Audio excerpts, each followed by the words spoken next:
Finally आपका मेरा हम सबका इंतजार हो गया खत्म। एसएससी 2024 का official notification is out on the assessee website.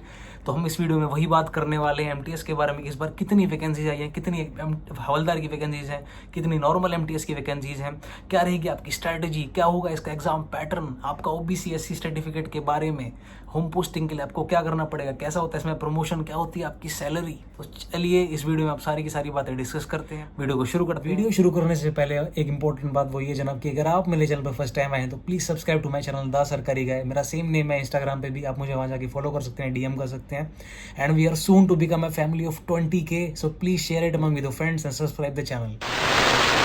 तो एमटीएस एग्जाम के बारे में डिस्कस करने से पहले मैं जरा आपको बता दूं कि ये क्या चीज़ है, इसको कौन कंडक्ट कराता है। तो सेंट्रल गवर्नमेंट की एक बॉडी है एसएससी यानी कि स्टाफ सिलेक्शन कमीशन। इसको कार्य दिया जाता है मिनिस्ट्रीज के अंदर रिक्रूटमेंट का एम्प्लॉयज़ के लिए। तो जो 10th बेस पे जो रिक्रूटमेंट करी जाती है उस रिक्रूटमेंट का नाम है एमटीएस यानी कि आपकी मल्टी टास्किंग स्टाफ। इसके अंदर दो तरह की रिक्रूटमेंट करी जाती है, एक तो आपकी नॉर्मल एमटीएस होता है, दूसरा आपका एमटीएस हवलदार हो जाता है। आज से पहले सिर्फ नॉर्मल एमटीएस की रिक्रूटमेंट होती थी, बट कुछ साल पहले से इसके अंदर हवलदार भी एड ऑन कर दिया। अब बात कर लेते हैं किस लेवल की जॉब है। ये दोनों ही पे लेवल 1 की जॉब रहती है और ये ग्रुप सी के अंदर फॉलोइंग करती है। और एमटीएस एक नॉन टेक्निकल पोस्ट होती है और नॉन मिनिस्ट्रियल होती है। फॉर्म को फिल करने की डेट रखी गई है आपकी 27 जून यानी कि आज से लेके 31 जुलाई तक का आपको समय दिया गया है फॉर्म फिल करने के लिए। इस फॉर्म की फीस रहेगी आपकी 100 रुपये। इस फॉर्म को आप ऑनलाइन ही फिल कर सकते हैं वेबसाइट पे जाके।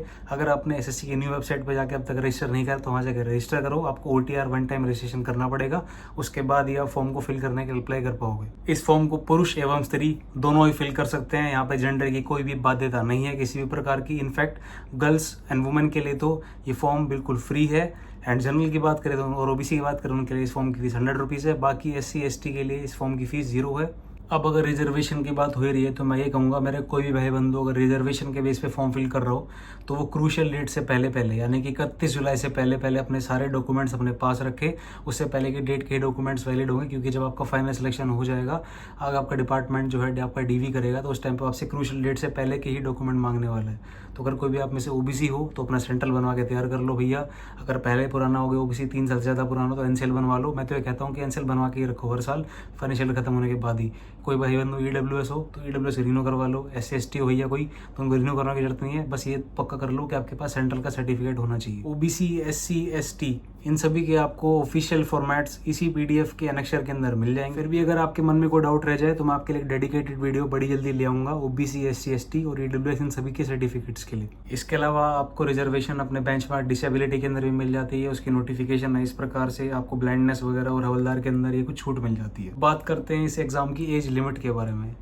इस एग्जाम के लिए जो एज का क्रूशियल डेट सेट किया गया है वो आपका 1 अगस्त 2024 रखा गया है। इस एग्जाम को बेसिकली 2 एज कैटेगरीज में डिवाइड करके किया जाता है, एक 18 से 25 का वर्ष और एक होता है 18 से 27 का वर्ष। ठीक है, और अगर आप यूआर हैं तो आपकी एज लिमिट तो ये रहेगी। उसके बाद आपको रिलैक्सेशन मिल जाता है अगर आपके पास कोई रिजर्वेशन है तो। फॉर एग्जांपल अगर आप एससी एसटी तो आपको 5 साल का रिजर्वेशन मिल जाता है, ओबीसी है तो 3 साल का मिल जाता है, अगर आप पीडब्ल्यूडी अनरिजर्व्ड हैं तो आपको 10 साल का मिल जाए। इस प्रकार ये लिस्ट है पूरी और आपको रिजर्वेशन मिल जाता है आपकी एज के अंदर फॉर्म फिल करने के लिए। अब डिस्कस करते हैं इस एग्जाम की 2 इंटरेस्टिंग चीज़ों में से एक, वो है इसकी वैकेंसीज। जी हाँ बिल्कुल सही, इस बार 8300 वैकेंसीज हैं। आपको हवलदार के अंदर भी काफ़ी वैकेंसीज देखने को मिलेगी और नॉर्मल एमटीएस के अंदर भी आपको काफ़ी सारी वैकेंसीज देखने को मिलेगी इस बार। वीडियो की पीडीएफ के अंदर आपको स्टेट वाइज डिस्ट्रीब्यूशन भी दिया हुआ है कि किस प्रकार से हवलदार का डिस्ट्रीब्यूशन है, कि स्टेट के अंदर कितनी वैकेंसीज हैं। तो अगर हम एग्जाम के सिलेबस पे गौर फरमाएं एक बार तो वो सेम है जो पिछली बार एमटीएस के अंदर था एज इट इज। मैथ्स के अंदर आपको वही सब बेसिक चीज़ें दे रखी है, आपका बोर्ड मास, एलसीएम, एचसीएफ, आपका average, area, discount, loss, profit and reasoning के आपके बेसिक टॉपिक्स वही आपकी similarities, analysis, non verbal reasoning, problem solving, calculations, age, calendar, clock, Venn diagram. General awareness की बात करें तो वहीं आपके टॉपिक्स, आपके हिस्ट्री के सारे टॉपिक्स, साइंस के टॉपिक्स आपके सारे के सारे। करंट अफेयर्स का इसके अंदर जिक्र नहीं है, बट फिर भी मैं कहूँगा थोड़ा बहुत करंट अफेयर आप पढ़ लीजिएगा 6 महीने का। इंग्लिश के अंदर देखें तो वही आपका मेजर आपका कॉम्प्रिहेंशन के ऊपर ही फोकस है। बाकी सिलेबस के ऊपर मैंने एक डिटेल में स्ट्रैटेजी वीडियो बना रखी है मेरे चैनल के ऊपर, वो आप जाके चेक कर सकते हो स्ट्रैटेजी के बारे में वीडियो। पेपर की पैटर्न की बात करूं तो वो भी आपका बिल्कुल सेम है। सेशन 1 है और सेशन 2 है। सेशन 1 आपका 45 मिनट का और सेशन 2 भी आपका 45 मिनट का है। सेशन 1 के अंदर आपका रीजनिंग और आपका मैथमेटिक्स है, दोनों के अंदर 20-20 क्वेश्चन दिए गए हैं आपको और टोटली आपका 60 नंबर बन जाता है, 3 नंबर का एक क्वेश्चन। सेकंड सेशन की बात करें तो उसके अंदर आपका जनरल अवेयरनेस और इंग्लिश कॉम्प्रिहेंशन आ जाता है, जिसके अंदर आपको 25-25 क्वेश्चन दिए गए हैं और यानी कि 75-75 और 150, यानी कि आपकी जो कट ऑफ बनेगी वो 150 नंबर में से बनेगी। इसके अंदर मैं आपको बात करूँ क्वालिफाइंग की तो अगर आप सेशन 1 को क्वालिफाई कर लेते हैं उसके लिए आपको मिनिमम जो परसेंटेज रखा गया है वो 30% रखा है यूआर के लिए, आपको सेशन 1 क्वालिफाई करने के लिए, एंड ओबीसी के लिए 25% और बाकी कैटेगरीज के लिए 20% रखा गया है। वहीं आपसे कहूँगा, पूछो यार कि रीजनिंग खाली करने से काम बन जाएगा? हाँ बन जाएगा। अगर आप करोगे तो खाली रीजनिंग क्वालिफाई या खाली मैथ्स करोगे तो भी आपका सेशन 1 क्वालिफाई होने से मतलब है। पर्टिकुलर सब्जेक्ट की बात यहाँ पे नहीं करी गई है। उन्हीं प्रेफरेंस के अंदर हवलदार और एमटीएस दोनों फिल है, तो आपको हवलदार के लिए पीईटी और पीएसटी दोनों देने जाना पड़ेगा। अब बात कर लेते हैं पीईटी और पीएसटी के बारे में। जो आपका पीईटी होता है वो आपका फिजिकल पीएसटी जो होता है आपका फिजिकल स्टैंडर्ड टेस्ट होता है। इसके अंदर आपकी मेजरमेंट करी जाती है। बॉयज़ के लिए इसकी मिनिमम हाइट 157 सेंटीमीटर और 5 सेंटीमीटर का चेस्ट एक्सपेंशन। वहीं अगर फीमेल की बात करें तो 152 सेंटीमीटर हाइट और वेट का कुछ क्राइटेरिया इसमें रखा गया 48 kg का। वहीं अगर मैं आपसे बात करूँ आपके फिजिकल एफिशिएंसी टेस्ट की, जहाँ पे आपको कोई साइकिल नहीं चला के दिखानी है, सिर्फ वॉकिंग करनी है। कई लोग पूछते हैं साइकिल चलानी है, नहीं साइकिल नहीं चलानी है, सिर्फ वॉकिंग करके दिखानी है आपको 1600 मीटर, वही 15 मिनट के अंदर। और फीमेल के लिए 1 किलोमीटर 20 मिनट में। ये तो मतलब नॉर्मल कोई भी व्यक्ति आराम से कर सकता है इसको क्वालिफाई। अगर आप ये सारी चीज़ें कर लेंगे उसके बाद आपकी फाइनल कट ऑफ बनेगी जो आपकी सेशन 2 के बेस पे बनेगी। बात कर लेते हैं एमटीएस की सैलरी के बारे में। तो इसके बेसिक की बात करें तो ये लेवल 1 की जॉब है जिसका बेसिक होता है 18,000 और आपका जो डी है फिलहाल चल रहा है 50%, यानी कि डीए का आप हाफ करके इसमें ऐड कर दो। वहीं आप अपना ट्रैवलिंग अलाउंस इसमें ऐड करेंगे और वहीं पर ही आप एनपीएस का अमाउंट भी इसके अंदर ऐड करेंगे, तो आपका जो ग्रॉस सैलरी बनती है वो लगभग आपकी 38,000 के आसपास बन जाती है। इसमें से फिर आपका 6-7 हज़ार का डिडक्शन हो जाता है, यानी कि इन हैंड आपके पास 31,000 के आसपास सैलरी बन जाती है। और अगर हम एमटीएस 2024 की बात करें तो इसका रिजल्ट आता है तो अगला साल हो जाएगा, यानी कि आपकी ज्वाइनिंग 2025 में होगी। तो जब तक अगर कोई एमटीएस भाई ज्वाइन करेगा तो उस टाइम पे उसकी इन हैंड सैलरी 32,000 के आसपास रहेगी। तो अगर मैं बात करूँ 32,000 सही है या नहीं है सैलरी, तो मैं कहूँगा कि अगर कोई 10th बेस पे इस फॉर्म को फिल कर रहा है तो उसके लिए मोर देन इनफ है। और अगर कोई मेरा भाई बंधु आगे तैयारी कर रहा है सिंगल अपना रह के अलग से, तो उसके लिए मैं कहूँगा ये मोर देन इनफ है भैया तैयारी करनी। वर्कलोड की अगर इसके अंदर बात करूं तो इस पोस्ट के अंदर इतना कुछ खास वर्कलोड रहता नहीं है। बाकी जो आपका काम रहता है वो मोस्टली आपका फोटोकॉपी का काम रहता है, डाक डिस्पैच करना है, डायरी एंट्री का काम रहता है। इसके अलावा आपके डिपार्टमेंट पे डिपेंड करता है, वो चाहे तो आपको कंप्यूटर के अंदर डेटा एंट्री का काम भी दे सकते हैं। ऐसे फिक्स्ड काम नहीं होता है। ऐसे पोस्ट के अंदर इसका नाम छुपा हुआ भैया मल्टीटास्किंग है, यानी कि आपका काम है वो स्पेसिफाइड नहीं है, आपके सीनियर्स पे डिपेंड करेगा और आपकी किस जगह पे कौन सी मिनिस्ट्री के अंदर पोस्टिंग है, इन सारे फैक्टर्स पे वो डिपेंड करने वाला है। एमटीएस का फॉर्म फिल करते टाइम आपके पास मिनिस्ट्री चूज करने का ऑप्शन नहीं आता है, आपके पास एक ही ऑप्शन आता है अपना स्टेट चूज करने का। तो स्टेट प्रेफरेंस को एकदम सोच समझ के भरो। अगर आप एनआर रीजन के अंदर आते हो तो सबसे पहले अपना होम स्टेट भरो, फिर उसके नियरेस्ट स्टेट भरो, क्योंकि ये कॉमन सेंस आपको यही कहती है करने के लिए। उसके बाद जो आपकी मिनिस्ट्री होती है वो एकदम रैंडमली एलोकेट होती है, राउंड रॉबिन थ्योरम पे चलता है। जो भी मिनिस्ट्री के अंदर ऐसे एल्गोरिथम होता है फिक्स है वैसे का पहले से, तो उसके बेस पे आपको उसकी मिनिस्ट्री एलोकेट हो जाती है। अब अगर फॉर एग्जाम्पल आपके नंबर थोड़े से कम रह गए और आपको अपना होम स्टेट नहीं मिला है, तो आपको अपने होम स्टेट जाने के चांस आप पे डिपेंड करेगा आपकी मिनिस्ट्री कौन सी है। अगर आपका इनकम टैक्स डिपार्टमेंट है, कोई और डिपार्टमेंट है, तो भूल जाओ कि आपका ट्रांसफर होगा। अगर आपका सीजीएचएस है या कोई और आपका संचार मंत्रालय है, पोस्ट के अंदर आप आ गए, तो आपके काफ़ी हाई चांस है कि आपका ट्रांसफर हो जाएगा। या फिर अगर आप डिफेंस अकाउंट्स के अंदर हैं या फिर नॉर्मल कोई भी ऑडिट डिपार्टमेंट के अंदर, तो वहाँ पे आपके ट्रांसफर हो जाएंगे। फॉर्म की अगर मैं आपसे बात करूं तो फॉर्म के अंदर ऐसे कुछ खास चेंजेस नहीं हुए हैं एमटीएस के फॉर्म के अंदर।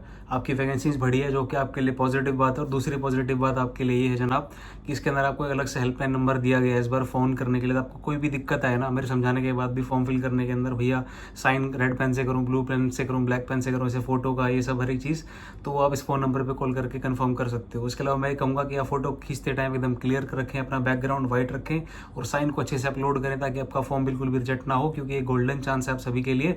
और साल खराब हो जाता है अगर आपने एक भी फॉर्म आपका मिस हो गया या इसके अंदर कोई भी दिक्कत होगी तो फॉर्म को भी 1-2 दिन का ब्रेक लेने के बाद आराम से फिल करो यार। एकदम से जल्दी जल्दी मत भरो, थोड़ा दिन का पोज लो 1 दिन का, उसके बाद भरो आराम से। और अगर एमटीएस के अंदर मैं आपसे प्रमोशंस की बात करूं तो वो डिपेंड करता है कि आपका कौन से डिपार्टमेंट के अंदर सिलेक्शन हुआ है। फॉर एग्जाम्पल अगर आपने एफएच को मिलता है तो वहाँ पर प्रमोशंस का अलग क्राइटेरिया, वहाँ पर आपको डिपार्टमेंटल एग्जाम देने का मौका मिलता है बट उसका रिजल्ट नहीं आता है।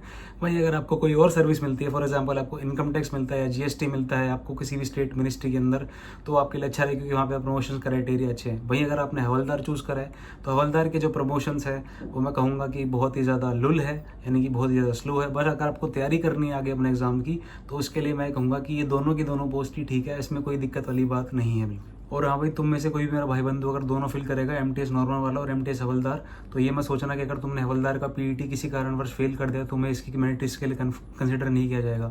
अगर ये फेल हो जाए तो कोई बात नहीं है, तुम्हें नॉर्मल एमटीएस की मेरिट लिस्ट के लिए कंसिडर किया जाएगा, तो इसके लिए बेफिक्र रहो। इस तरह के अगर तुम्हारे मन में कोई भी XYZ डाउट हो ना, अगर छूट जाए गलती से भी जो मैं इस वीडियो में कवर ना कर पाऊँ तो कमेंट सेक्शन में डाल देना। संडे को हम एक लाइव सेशन करेंगे, उस टाइम लाइव बातचीत करेंगे भैया एकदम प्रॉपर। जैसे ही तुम्हारा क्वेश्चन आएगा तुरंत तुरंत जवाब दूंगा, और जो भी कमेंट सेक्शन के अंदर रहेगा और लिख के बैठ जाऊँगा, उन सबके जवाब आपको संडे को दूंगा मैं। तो just get ready for the live session on Sunday, that is 30th जून 2024। अब MTS को सारी की सारी फैसिलिटीज़ मिलती है जो कि सेंट्रल गवर्नमेंट एम्प्लॉय को मिलती है, सेम एज इट इज़। आपको CGHS का कार्ड मिलता है, यानी कि सेंट्रल गवर्नमेंट हेल्थ स्कीम। आप देश के किसी भी बड़े से बड़े प्राइवेट अस्पताल में जाके मुफ्त में इलाज कर सकते हैं, आपके सारे के सारे पैसे रिम्बर्स हो जाते हैं एकदम टाइमली। एंड इसके अलावा आपकी जो तनख्वाह होती है मंथ के एंड में एकदम टाइम पे आपके खाते के अंदर आ जाती है। आपको तैयारी करने के लिए आगे एकदम संपूर्ण समय मिल जाता है, आपके ऊपर वर्क प्रेशर नहीं रहता है बिल्कुल भी। आपके जो वर्किंग डेज होते हैं वो mostly 5 days in a week रहते हैं वर्किंग, अनटिल अनलेस आप किसी पोस्टल डिपार्टमेंट के अंदर ना हो। एंड इसके अलावा आपको प्रमोशनल एग्जाम देने का भी मौका मिलता है, डिपेंड करता है कि आपका डिपार्टमेंट कौन सा है। कुछ डिपार्टमेंट अकाउंट्स के वो इस तरीके से बनाए गए हैं कि उसके अंदर आप सीधा 2 साल के बाद 1800 से 4800 का एग्जाम दे सकते हो, यानी कि आप एलिजिबल हो जाते हो सीधा डायरेक्टली AA को एग्जाम देने के लिए। अपने आप में एक अच्छी अपॉर्चुनिटी रहती है। इसके अलावा कुछ डिपार्टमेंटल एग्जाम आप SSC भी कंडक्ट कराता है, अगर आप देखेंगे उस वेबसाइट के ऊपर जाके। बाकी प्रमोशन के बारे में मैं आपको डिटेल में बताऊंगा बढ़िया से कि कौन सा डिपार्टमेंट बढ़िया है और कौन सा बेकार है। भैया अगर हम कट ऑफ की बात करें तो लास्ट ईयर से कट ऑफ हल्की सी कमी रहेगी, उसके पीछे रीजंस है। वो ये कि इस बार जो वैकेंसी है वो लगभग डबल है, तो इससे कट ऑफ के ऊपर काफ़ी ज़्यादा फर्क पड़ेगा। मैं कहूँगा कि आप अपनी तैयारी को अच्छे से करो, बस वो स्ट्रैटेजी जो मैंने बताया उसको ढंग से फॉलो करो, आपको अच्छे रिजल्ट देखने को पक्का मिलेंगे। बाकी भैया मैं आपसे एक्सपेक्टेड कट ऑफ की बात करूं तो लास्ट ईयर के कंपैरेटिवली कम ही रहने वाली, क्योंकि कहाँ 1700 वैकेंसीज और कहाँ 8000 वैकेंसीज, 4 गुना से भी ज़्यादा वैकेंसीज है इस बार। तो दबा के तैयारी करो भैया। एंड एक्सपेक्टेड कट ऑफ के बारे में प्रॉपर एनालिसिस में लेके आ जाऊंगा बड़ी जल्द थोड़े दिन के अंदर। तो उम्मीद करता हूँ आपको मेरी SSC MTS 2024 की नोटिफिकेशन की वीडियो पसंद आई होगी। वीडियो पसंद आए तो वीडियो को लाइक कर देना, चैनल में फर्स्ट टाइम है चैनल को सब्सक्राइब कर लेना।